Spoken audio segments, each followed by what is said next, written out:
to the AOE Art Place panel. Thank you very much for your attendance. My name is Alisdair MacRae, I'm the moderator for the panel, and to my left are Naomi Tesler, Christine Mockett, and Karina Bergmans. And they all participated in the Art Place program either as individual artists or as a collective. I'll turn it over to Naomi to introduce yourself and offer a bit of bio as well as a description of her project. Sure, thank you. So as was mentioned, my name is Naomi Tesler. I am the founder and artistic director and lead facilitator of Branch Out Theatre. Branch Out Theatre is a Toronto and now Ottawa, Gatineau region-based company, and I use theatre as a tool for social change. Most of my projects involve working with different communities to invite communities to express through theatre the different issues that they are struggling with, or to use theatre as a tool for personal growth and concept transformation, building leadership skills. I facilitate a variety of workshops and trainings and then co-create with different communities and fellow artists plays about social issues. And largely the style that I draw from is a body of work called Theatre of the Oppressed, in which I co-create with communities plays that, as I mentioned, address specific social issues that the community is working with, and then we invite the audience to step into the action of the play to try and rehearse how to transform these issues. So for my AOE Art Plays project, I worked with Immigrant Women's Services Ottawa, and I worked with a variety of immigrant women from different countries, and we met weekly starting in November, and we continued through until the end of January. And we started by working together, building theatre skills, building community. We did improvisation techniques, storytelling, some playback theatre, which is where participants shared their stories and other participants reenacted them for each other. And largely tried to focus on using these workshops to invite the participants to share their stories about being immigrant women, their stories of joy of being here in Canada, stories of challenge and pain and loneliness and frustration. And then from there, we worked together to co-create a forum theatre play that represented a collective worst-case scenario of the different issues that the women in our group have struggled with since moving to Canada, and other issues that they know that their friends, people who are in the immigrant women's circle have struggled with. And then we crafted a play together called New Country, New Conflicts, that in the forum theatre style ended completely unresolved, with our protagonist being just defeated and deflated and deeply frustrated. And we had 2 public performances at the end of this project, and we had a great turnout of immigrant women come out and step into the action of our play to rehearse how they could transform the issues. And it opened up a community dialogue about how immigrant women can take steps towards creating the change they want to create in their lives, and how to access the resources that are already in existence, but sometimes people have a hard time finding out about them. So since then, we've had a chance to perform at the AOE Art Place closing night for our 3rd performance, and then a 4th performance for the IWSO Gala night. And we've been requested to perform for an all-staff meeting of 80 people at a community health center here in Ottawa at the end of May. So that's great. Yeah, so I'm very excited that the project is ongoing. And with that, I'll wrap up there. That's great. Thank you very much. Thank you. Congratulations. Yes. And Christine, if you could please give us a bit of a bio. I am an Ottawa area fiber artist and a sculptor. I've been in Ottawa since 2000, so 15 years. I work in combining a semi-abstracted human form with construction materials and clothing. So I take the clothing as like a second form of architecture that's portable, and I wrap the clothing around the building materials like lives wrapped around places. I've been working on those since about 2006. Before that, I lived in Australia for about 4 years, and I studied clothing design and construction, and I ran a business in Sydney making business clothes. And what I'm doing with clothing now, I find a lot more fun because there's rules. When you put clothing on a sculpture, it doesn't have to be able to come off again, and the sculpture doesn't have to be able to move. Or be on a diet. Yes. Karina and I worked at the Amethyst Women's Addiction Center for our project, and we led them in building individual sculptures of their own. They were about 20 inches high, and we did things like pouring concrete, using acrylic mediums in different ways, and so each person ended up building their own sculpture. We provided them the starting point, but they took the project, each person themselves, and put something of who they were or what they wanted to express into their figure. And then surfaces, some of them ended up painted, some embroidered, some ended up human form, some ended up very organic.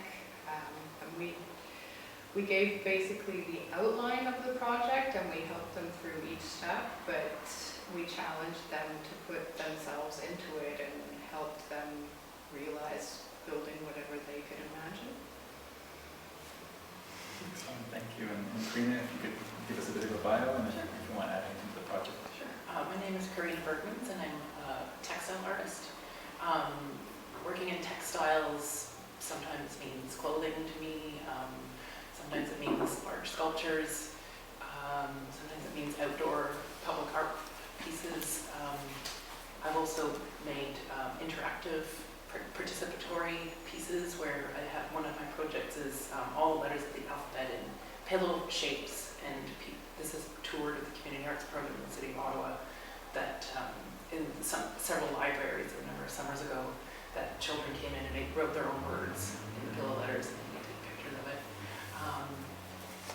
I think my objective or my main focus of my work is just the tactility of textiles and being able to touch it, and I guess that is so strong in my practice that I want other people to be able to share that too. So the project that Christine and I had developed was very exciting, that we were able to use a lot of the materials that we both collect, and that we were able to bring it to Amethyst and have these women there sort of explore the materiality as well.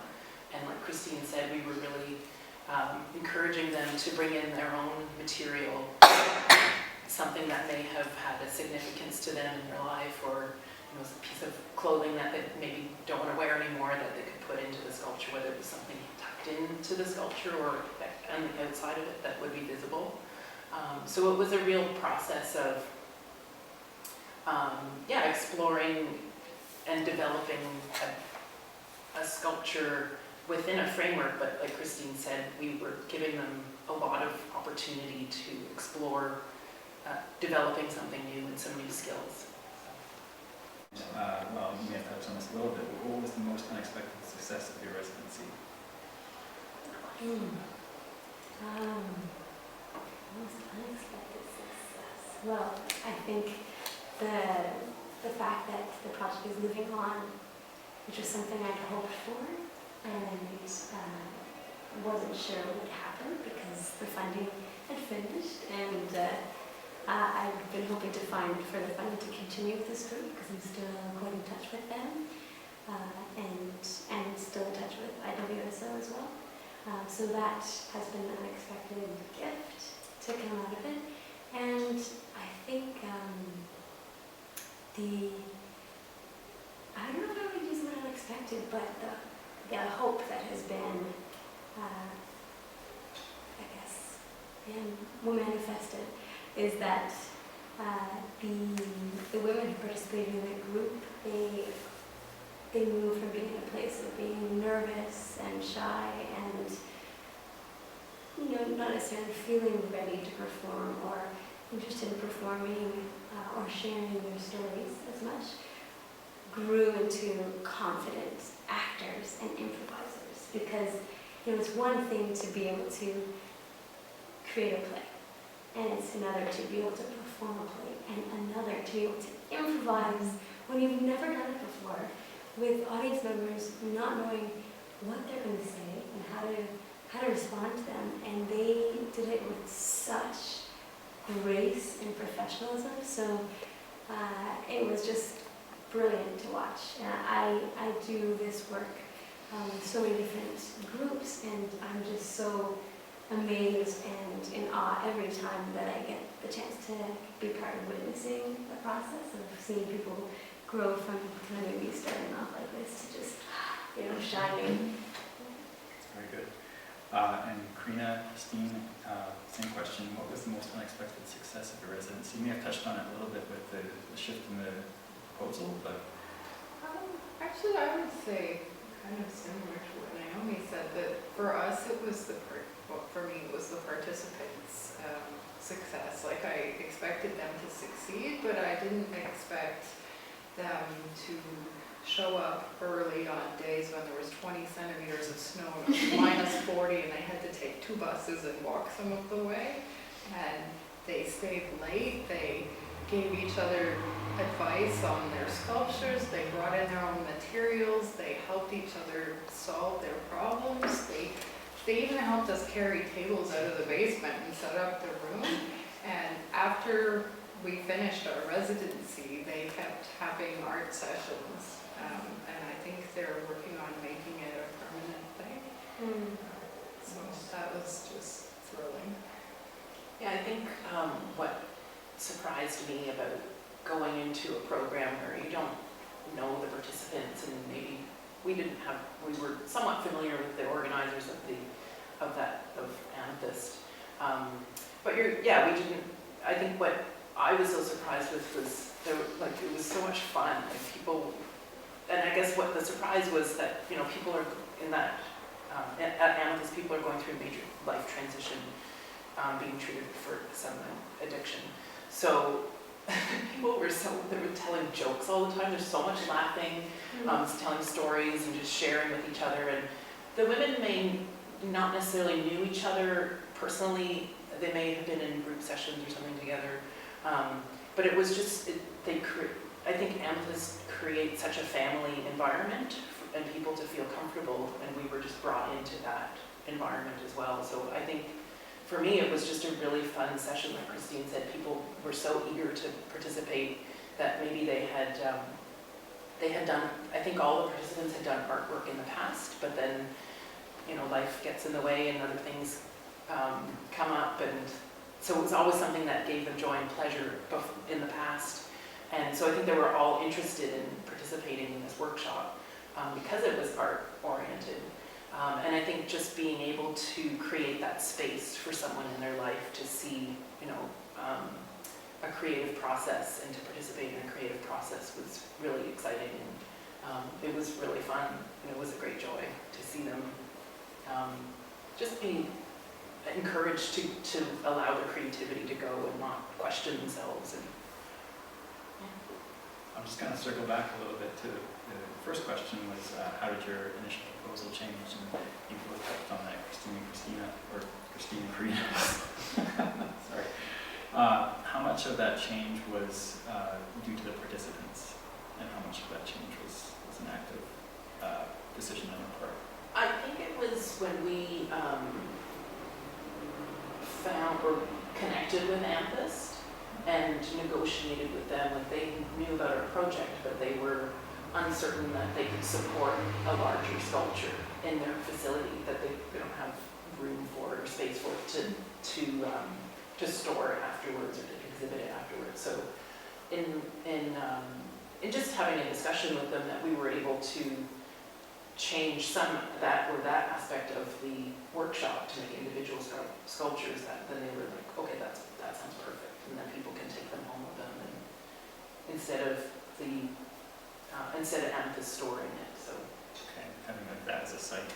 Yeah.